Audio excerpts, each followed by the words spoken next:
Good morning students. आज जो EVS class है उसमें हम पढ़ने वाले हैं कंपोजिशन ऑफ सॉइल। कल हमने पढ़ा हुआ था प्रॉपर्टीज़ और सॉइल क्या है उसके बारे में थोड़ा डिस्क्रिप्शन पढ़ा था, और आज हम पढ़ने वाले हैं कंपोजिशन ऑफ सॉइल। जो कंपोजिशन ऑफ सॉइल है मतलब सॉइल किसका बना हुआ है, उसमें क्या है, वही हम पढ़ने वाले हैं। उसके जो मेन 4 इम्पॉर्टेंट कॉन्स्टिट्यूएंट्स हैं, उसके कंपोनेंट्स हैं, जैसे कि सबसे पहले मिनरल और ऑर्गेनिक मैटर, जो उसको कहाँ से मिलते हैं। जब कोई भी रॉक डिसइंटीग्रेट होता है, टूट जाता है या उसकी डिकम्पोजिशन होती है, तो उस रॉक में जो मिनरल्स होते हैं, जो भी इनऑर्गेनिक मैटर होते हैं, वो वहाँ से ब्रेक डाउन होके एकदम से स्लाइड आउट हो सकते हैं रॉक से, और एक फॉर्म पे जब ज़मीन पे आ जाते हैं तो वो ज़मीन के साथ मिलके ऊपर वाली लेयर जो होती है सॉइल, वो उसके साथ मिलके सॉइल का एक इम्पॉर्टेंट कंपोनेंट बन जाता है। तो ये भी सॉइल के अंदर होता है। सेकंड पॉइंट है ऑर्गेनिक मैटर, जो लगभग 5% है। जो भी उसको प्लांट का जो भी रेसिड्यू, कोई पत्ता गिरता है, कोई उसकी टहनी गिरती है, फ्रूट गिरता है, जड़ें, उनके सड़ जाने के बाद जो ऑर्गेनिक मैटर उनसे ही निकलता है, वो भी 5% होता है हमारी सॉइल में। या एनिमल, जैसे कोई एनिमल डेड बॉडी उसकी, या माइक्रोबियल टिश्यूज़, इंसान के जो डेड डिके पार्ट्स होते हैं, और ये सॉइल में धीरे धीरे डिकम्पोज डिग्रेड होके तो सॉइल के अंदर एक ऑर्गेनिक मैटर को एडप्ट कर देते हैं। तो ये लगभग सॉइल में 5% होते हैं। जो मैंने आपको इससे पहले बताया था मिनरल या ऑर्गेनिक मैटर, जो रॉक के डिसइंटीग्रेशन की वजह से उसमें ऐड हो गया सॉइल में, वो लगभग सॉइल में 45% होते हैं। ठीक है, सबसे ज़्यादा मिनरल्स ही होते हैं, इनऑर्गेनिक मैटर ही सॉइल में ज़्यादा होते हैं। अब थर्ड वन जो है वो है सॉइल वाटर। सॉइल वाटर जो है लगभग 25% जो है ये होता है, जो एटमॉस्फेयर से आता है। वो किस तरीके से आता है वो आपको पता है कि जब ओशन, सी, इन से जब इवोपरेशन होती है तो वो ऊपर जाता है पानी, वहाँ से फिर वापस प्रेसिपिटेट होके in the form of snow, rain, इन तरीके से पानी बन के वापस हमारे एटमॉस्फेयर के थ्रू हमारी सॉइल में आता है। और जो रिएक्शन होती है सॉइल में, फिज़िकल, केमिकल या माइक्रोबियल, ये सारा पानी के थ्रू ही होता है, क्योंकि जो भी रिएक्शन होती है वो पानी के थ्रू होती है। तो ये भी एक कंपोनेंट बनाता है सॉइल के अंदर। फोर्थ है सॉइल एयर। 25% ये भी होता है, और एयर हमें पता ही है वो हमें एटमॉस्फेयर में है, तो वो भी सॉइल तक पहुंचती है। ठीक है, तो क्योंकि सॉइल में पोर्स होते हैं, उनके थ्रू वो जो सॉइल के पार्टिकल्स के बीच में स्पेस होती है उसको सॉइल पोर्स बोलते हैं। उनके बीच में ये जो एयर होती है, जो एटमॉस्फेयर की एयर होती है, वो ट्रैप रहती है। ठीक है, और बहुत सारे जो रिएक्शंस होते हैं रूट्स के, माइक्रोब्स के, और भी जो केमिकल्स इन द सॉइल होते हैं, वो सब क्या करते हैं, जब हवा मिलेगी तो वो उनके ही मदद से ये चीज़ें कर पाती हैं। इसके अलावा भी सॉइल के अंदर बहुत सारे वर्म्स होते हैं, जो एक तो डेड था, वो तो था ही, जो हमने ऑर्गेनिक मैटर पढ़ाया कि उसके अंदर जो प्लांट का रेसिड्यू था, एनिमल का रिमेन था, वो तो था, मगर जो लिविंग है, जैसे आपने देखे ही होंगे सॉइल के ऊपर बहुत सारे इंसेक्ट्स, बहुत सारे माइक्रोब्स, बहुत सारे वर्म्स जो होते हैं, वो होते ही है सॉइल में। थोड़ी सी भी अगर सॉइल कहीं से भी खोद के देखोगे तो आपको कोई ना कोई कीड़ा उसमें से निकल ही आ जाता है। तो इसमें कंपोजिशन जो सॉइल की होती है, इसमें वर्म्स भी होते हैं, इंसेक्ट्स भी होते हैं, और माइक्रोब्स भी होते हैं। तो जो ये 4 कंपोनेंट्स हैं, यही सबसे ज़्यादा जो बनाते हैं सॉइल का कंपोजिशन। ठीक है, जो हमारा नेक्स्ट है वो है फॉर्मेशन ऑफ सॉइल। सॉइल किस तरीके से बनती है वो हम पढ़ने वाले हैं कि फॉर्म कैसे होती है सॉइल। फॉर्मेशन ऑफ सॉइल जो है ये 2 पार्ट्स में डिवाइड किया गया है। एक होता है विदरिंग, दूसरा है हमारा सॉइल डेवलपमेंट और पीडोजेनेसिस। ठीक है, 2 पार्ट्स में जो सॉइल फॉर्मेशन है वो डिवाइड की गई है। अब जो पहला है विदरिंग। ठीक है, विदरिंग का मतलब होता है ब्रेक डाउन बहुत ही बड़े रॉक का, एक छोटे छोटे finite fine small mineral particles में, ठीक है, वो विदरिंग होता है। इन जनरल आप लेंगे शॉर्ट टर्म कंसेप्ट अगर आप लेंगे, विदरिंग का मतलब होता है बिगर रॉक का डिग डाउन होना, छोटे छोटे कंकर, छोटे छोटे रेत जैसी छोटे छोटे मिनरल पार्टिकल्स वहाँ से निकल के सॉइल में एडअप हो जाना, वो होता है विदरिंग। और उसी से फिर सॉइल बनती है। जैसे मैंने आपको पहले ही बताया था 45% जो है वो सॉइल जो बनी होती है वो इनऑर्गेनिक मैटर या जिसको हम मिनरल्स बोल सकते हैं उनसे बनी होती है। और ये मिनरल्स बड़े बड़े रॉक्स, बड़े बड़े माउंटेन्स की विदरिंग से होता है, उनके ब्रेक डाउन से होता है। जो ये विदरिंग प्रोसेस है इसको 2 कैटेगरीज़ में डिवाइड किया गया है, फिज़िकल प्रोसेस और केमिकल प्रोसेस।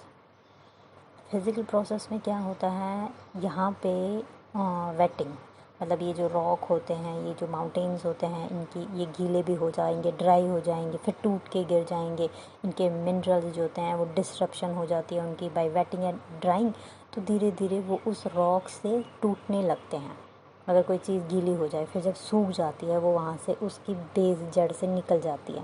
जैसे अगर आप देखेंगे ना, हमारे नेशनल हाईवे में भी क्या होता है, बहुत बारिश पड़ती है, फिर एकदम लैंडस्लाइड आने लगती है, वो निकल जाता है अपने उस रूट से, वो निकल जाता है, सूख जाता है रूट, मतलब बिल्कुल उसके जो वेटिंग और ड्राइंग से वो अपने उस बेस पेरेंट रॉक से वो खिसकने लगता है। तो फिज़िकल प्रोसेस यही होता है कि जब वो बार बार गीला और सूखता जाए तो वो अपने उससे अपनी जड़ों से वो निकलने लगता है।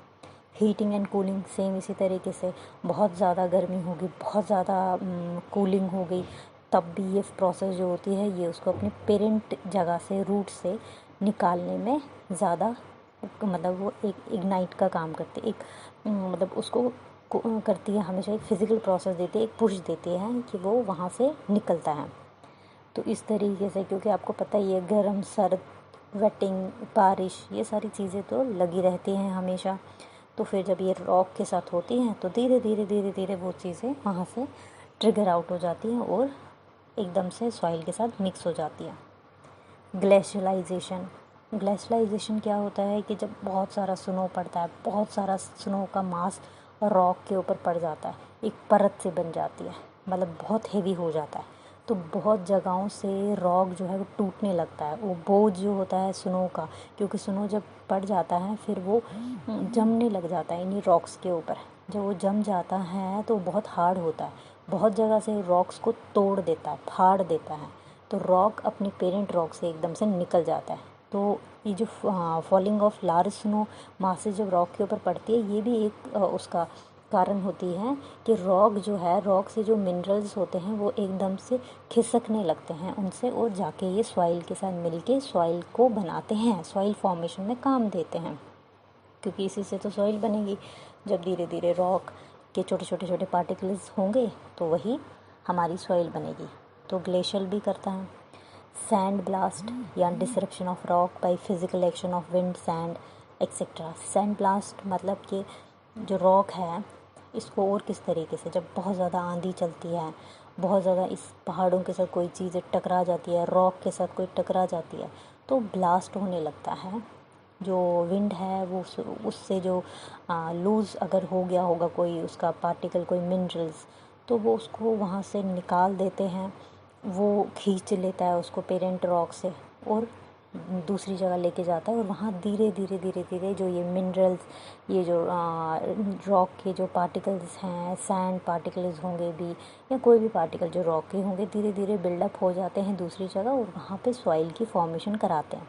सॉइल से निकल निकल के वो एकदम से अलग हो जाते हैं और नई जगह पे जब वो इकट्ठे हो जाते हैं, धीरे धीरे सॉइल, इसको बहुत टाइम लगता है, मगर धीरे धीरे इसी तरीके से वेटिंग से, ड्राइंग से, हीटिंग से, कूलिंग से, बहुत ज़्यादा बर्फ़ पड़ने से और विंड इरोजन से, इन चीज़ों से ही रॉक से जो मिनरल्स है धीरे धीरे निकल के दूसरी जगह दूसरी जगह डिपॉजिट हो जाते हैं और धीरे धीरे सॉइल की फॉर्मेशन हो जाती है, जिसको हम बोल सकते हैं विदरिंग प्रोसेस।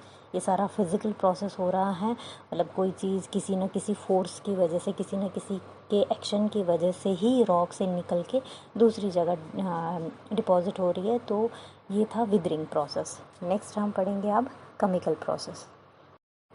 केमिकल प्रोसेस में क्या होता है कि हाइड्रेशन, पहले हाइड्रेशन में क्या होता है, हाइड्रेशन का मतलब होता है पानी, ठीक है ना।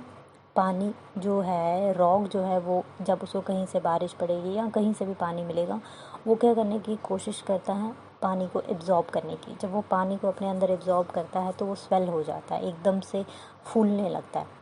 इस स्वेलिंग की वजह से ही उसके बहुत सारे जो इर्द गिर्द के सैंड स्टोन्स होते हैं वो उससे हट जाते हैं, क्योंकि एक तरफ से फटने को आ जाता है ना ये। इसके जो लूजली अटैच्ड अगर इसके सैंड स्टोन्स होंगे वो इससे निकल जाएंगे।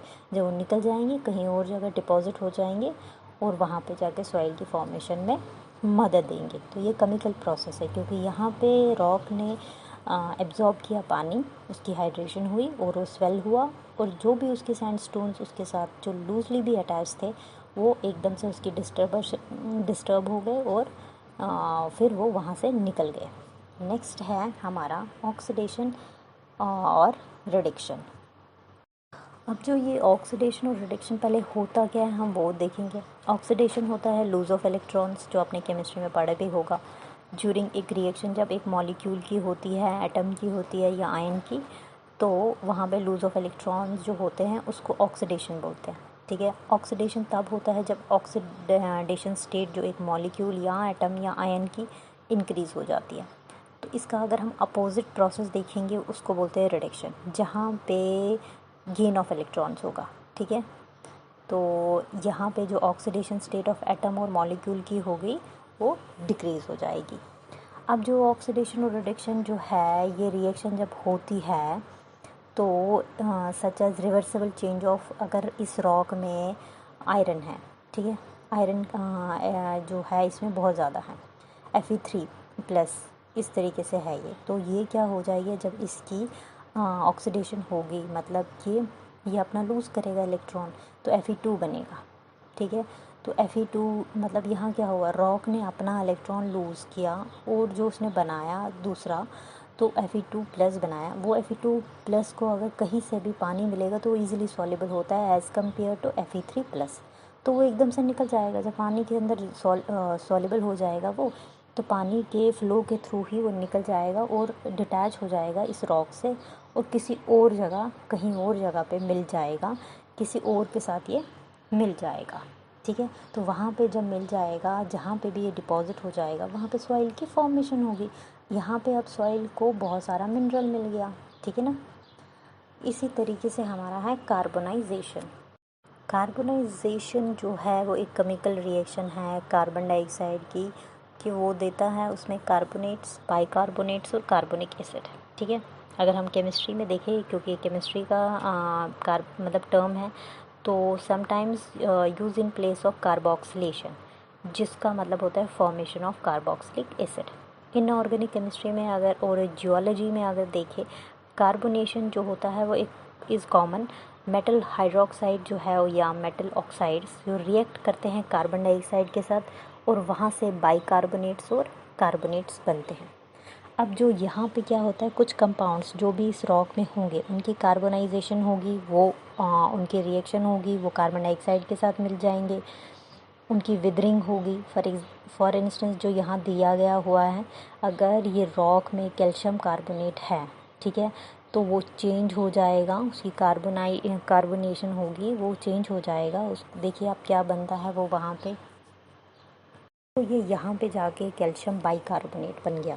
इसने अपना कार्बन डाइऑक्साइड, यहाँ पे आप देखिए इसकी कार्बोनेशन हुई, तो कैल्शियम कार्बोनेट से इसने कैल्शियम बाइकार्बोनेट, ठीक है।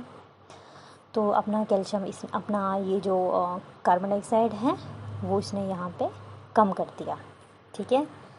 इसके बाद आता है चिलिएशन। कुछ केमिकल जो some chemicals producer by micro organisms, जैसे कि लाइकन है, जो ये रॉक्स के इर्द गिर्द होते हैं, ठीक है। लाइकन, बैक्टीरिया, ये होते हैं माइक्रो ऑर्गेनिजम्स रॉक्स के इर्द गिर्द। अगर आप रॉक पे भी देखेंगे एक अलग से ग्रीन कलर के, वो मतलब लगता है कि कुछ अलग पैचेस होते हैं, तो वो यही होते हैं।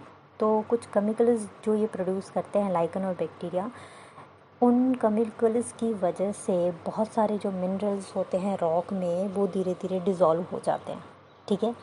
तो ये जो बैक्टीरिया और लाइकन जो इन रॉक्स के ऊपर ग्रो कर रहे होते हैं, वो अपने से एक केमिकल प्रोड्यूस करते हैं और धीरे धीरे इस मिनरल वाले इस रॉक को धीरे धीरे डिज़ोल्व कर देते हैं उसके मिनरल को, और जब डिज़ोल्व करते हैं वहाँ से लीच आउट हो जाते हैं, वॉश आउट हो जाते हैं, और कहीं पे और जाके वो डिपॉजिट होंगे और वहाँ पे सॉइल की फॉर्मेशन में मदद करते हैं। बहुत सारे उसके मिनरल्स एडअप हो जाते हैं, तो उस तरीके से वहाँ पे सॉइल बनती है। जो एसिड्स लाइकन या बैक्टीरिया यहाँ पे प्रोड्यूस करते हैं उनकी काफ़ी ज़्यादा चिलेटिंग प्रॉपर्टीज़ होती है, मतलब वो बहुत सारे एसिड्स डाल सकते हैं ताकि जो हमारा रॉक है उसके मिनरल्स इजीली वहाँ से डिज़ोल्व हो सकेंगे, वहाँ से निकल जाते हैं। तो आपने देखा कि जो फॉर्मेशन ऑफ ए सॉइल है वो फिज़िकल प्रोसेस के थ्रू भी होती है, मतलब मौसम का कैसा होना, मौसम के ज़रिए बर्फ़ का गिरना, या सैंड ब्लास्ट, रॉक का एक्शन ऑफ विंड की वजह से उससे दूर हो जाना, या वेटिंग या ड्राइंग की वजह से, हीटिंग या कूलिंग की वजह से रॉक के मिनरल्स का उससे दूर हो जाना, ये किसी और जगह पर डिपॉजिट होना, और केमिकल प्रोसेस से बहुत सारे जो मिनरल्स हैं, बहुत सारे जो चीज़ें हैं वो एडअप हो जाना उस सॉइल में, तो रॉक को फिर से और डिसइंटीग्रेट करके सॉइल बना देना। तो ये इस तरीके से सॉइल बनी थी। सॉइल की जो अब डेवलपमेंट है वो हम आगे पढ़ने वाले हैं।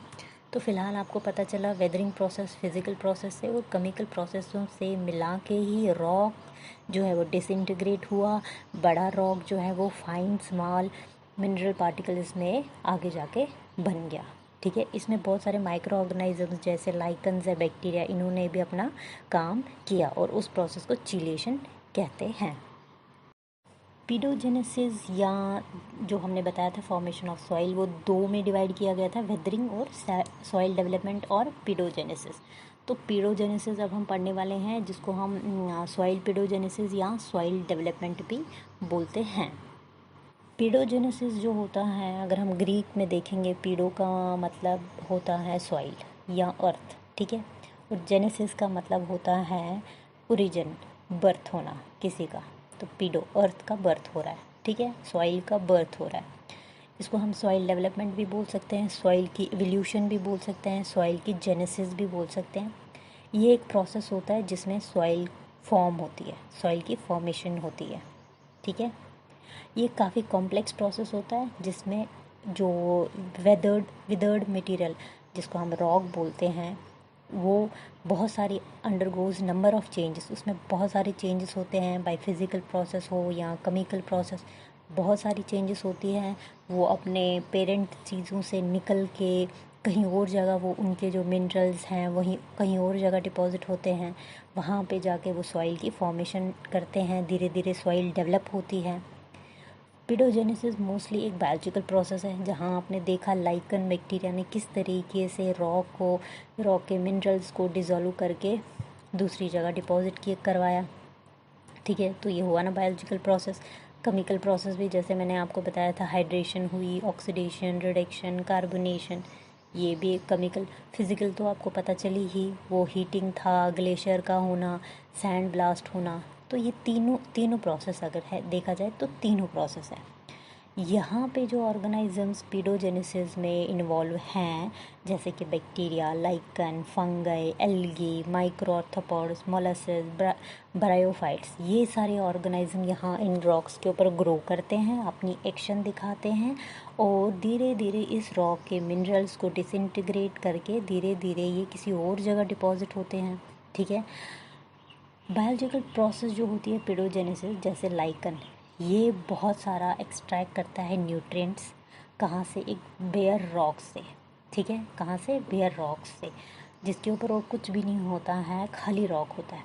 लाइकन, फंगई एक्सेट्रा, ये बहुत टाइम तक पानी को रिटेन करते हैं रॉक के अंदर, जिस वजह से क्या होता है, बहुत सारी केमिकल प्रोसेस हो सकती हैं, क्योंकि केमिकल प्रोसेस को होने के लिए वाटर की ज़रूरत होती है। वो वाटर किस तरीके से इसमें एब्जॉर्ब रहेगा, वो लाइकन फंगे जो हैं उनके अंदर एबिलिटी होती है कि बहुत देर तक वो यहाँ पे पानी को रिटेन कर सकते हैं, फिर ही जाके कोई केमिकल प्रोसेस हो पाती है, ठीक है। तो ये एक दूसरे के साथ एक कोऑर्डिनेशन का काम किया जाता है। ये ऑर्गेनिजम्स धीरे धीरे अपने अंदर से कुछ ऑर्गेनिक एसिड, कुछ एंजाइम्स, कुछ केमिकल, कुछ और जो कार्बन डाइऑक्साइड निकालते हैं, ये और बहुत सारे ऑर्गेनिक मैटर अपने डेथ के बाद एडप्ट कर देते हैं, ठीक है ना। तो देखो ये ऑर्गेनिजम्स खुद से organic acid, enzymes, chemical, carbon dioxide और बहुत सारे ऑर्गेनिक मैटर अपनी डेथ के बाद धीरे धीरे इन जो मिनरल्स निकल गए हैं इस रॉक से उसमें डाल देते हैं। तो अब जो ये सॉइल है धीरे धीरे इसके अंदर सारी चीज़ें एडअप होती जा रही हैं, ना कि सिर्फ मिनरल ही, बाकी सारी चीज़ें भी इसमें हो रही हैं। इसकी वजह से क्या होता है, जियो केमिकल, बायोकेमिकल और बायोफिज़िकल प्रोसेस यहाँ होती है, ठीक है। धीरे धीरे मिनरल का भी काम हो जाता है, धीरे धीरे फिज़िकल प्रोसेस के थ्रू भी इस रॉक की डिसइंटीग्रेशन होती है। तो अगर हम देखेंगे तो इन 3-4 चीज़ों का, चाहे वो केमिकल है, फिज़िकल है और लिविंग ऑर्गेनिजम्स के इंटरेक्शन से ही यहाँ पे काम हो रहा है, रॉक का डिसइंटीग्रेशन हो रहा है और कहीं और जाके वो डिपॉजिट हो रहा है। उसके अंदर बहुत सारी चीज़ें किसी के डेथ के बाद भी एडअप हो ही जा रही है, तो तब जाके सॉइल की फॉर्मेशन उस तरीके से यहाँ पे प्रोसीड कर रही है।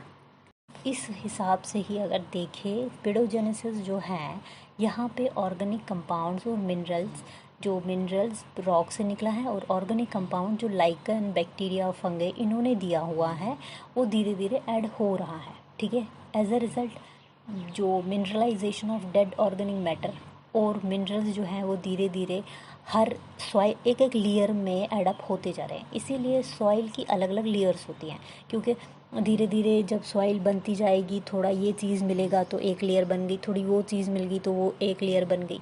तो धीरे धीरे हर लेयर में मिनरलाइजेशन और डेड ऑर्गेनिक मैटर का ग्रेजुअली एडअप हर एक लेयर में होता जाएगा। जितना जितना सॉइल, जितना जितना रॉक जो है वहाँ से उसके रॉक ब्रेक डाउन हो जाएगा पीसेस में और डिपॉजिट हो जाएगा कहीं और, वहाँ जब सॉइल की फॉर्मेशन होगी लेयर बाय लेयर होगी उसकी फॉर्मेशन, और हर लेयर में धीरे धीरे minerals, organic matter, dead decay parts सब ऐड होते जाएंगे, जिसकी वजह से सॉइल एक न्यूट्रिशस वाली मतलब एक परत बन जाएगी। फुली डेवलप्ड सॉइल जो होती है ये, इसमें बहुत सारे लेयर्स होते हैं जिनको हम हॉरिजॉन्स भी बोल सकते हैं, हॉरिजॉन ऑफ सॉइल या लेयर्स ऑफ सॉइल, जिसको हम सॉइल प्रोफाइल बोलते हैं, ठीक है। ये हम पढ़ने वाले हैं आगे। तो ओवरऑल प्रोसेस अगर हम देखेंगे सॉइल फॉर्मेशन की, वो ये है कि पेरेंट रॉक था, ठीक है। पेरेंट रॉक की फिज़िकल विदरिंग हुई, समझ आई। उससे क्या हुआ कि वो अलग अलग टुकड़ों में बट गया, ब्रेक डाउन हुआ, डिसरप्शन इनटू फ्रेगमेंट्स, छोटे छोटे अलग अलग फ्रेगमेंट्स में हुआ। फ्रेगमेंट्स की आगे जाके केमिकल विदरिंग हुई, केमिकल प्रोसेस हुई, उसमें केमिकल्स मिले, उसकी केमिकल रिएक्शन हुई, तो छोटे छोटे फाइन स्मॉल मिनरल पार्टिकल्स बना। उनकी आगे पेडोजेनेसिस हुई, उनके ऊपर माइक्रो ऑर्गेनिजम्स ने काम किया, तब जाके सॉइल प्रोफाइल की डेवलपमेंट हुई, ठीक है। तो ये था आपका सॉइल फॉर्मेशन 2 तरीक़ों वाला, ठीक है। नेक्स्ट हम लेक्चर में सॉइल प्रोफाइल पढ़ते हैं।